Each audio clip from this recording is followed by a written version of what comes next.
എല്ലാ കാലത്തും കൗതുകമുള്ളതും നമ്മെ അത്ഭുതപ്പെടുത്തുന്നതുമാണ് മമ്മികൾ. എങ്ങനെയാകും പണ്ടുള്ളവർ ഈ ശവശരീരങ്ങളെ ഇങ്ങനെ കേടുകൂടാതെ സംരക്ഷിച്ചു നിർത്തിയത്? ഇതിനായി എന്തെല്ലാം മാർഗങ്ങൾ സ്വീകരിച്ചിട്ടുണ്ടാവുമെന്നൊക്കെ ഗവേഷകർ എല്ലാ കാലത്തും വളരെ കൗതുകത്തോടെ പഠിക്കാൻ ആഗ്രഹിക്കുന്ന കാര്യങ്ങളാണ്.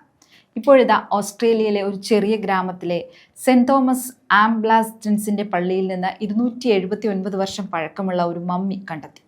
വിദഗ്ധ പരിശോധനയിലൂടെയാണ് ഇത് 279 വർഷം മുൻപ് മരിച്ചയാളുടേതാണ് എന്ന് തിരിച്ചറിഞ്ഞത്. സംരക്ഷിക്കപ്പെട്ട നിലയിലാണ് ഗവേഷകർ ഇത് കണ്ടെത്തിയത്.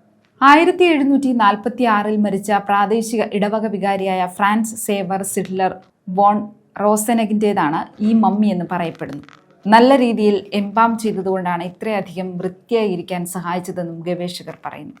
മരക്കഷ്ണങ്ങൾ, ചുള്ളിക്കമ്പുകൾ, തുണി എന്നിവയാണ് ശരീരത്തിനകത്ത് വെച്ചിരുന്നത്. കൂടാതെ ശരീരം ഉണങ്ങുന്നതിന് വേണ്ടി സിങ്ക് ക്ലോറൈഡ് ചേർത്തുവെന്നും ലുഡ്വിഗ് മാക്സിമിലിയൻസ് യൂണിവേഴ്സിറ്റിയിലെ പത്തോളജിസ്റ്റും ഫ്രോണ്ടിയേഴ്സ് ഇൻ മെഡിസിൻ ലേഖനത്തിന്റെ രചയിതാവുമായ ഡോക്ടർ ആൻഡ്രിയാസ് നെർലിച്ച് കൂട്ടിച്ചേർത്തു.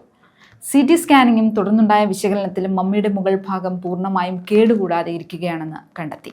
കൈകാലുകളും തലയുമൊക്കെ ചെറുതായി ജീർണിച്ച അവസ്ഥയിലുമാണ് ഈ മമ്മിയുള്ളത്.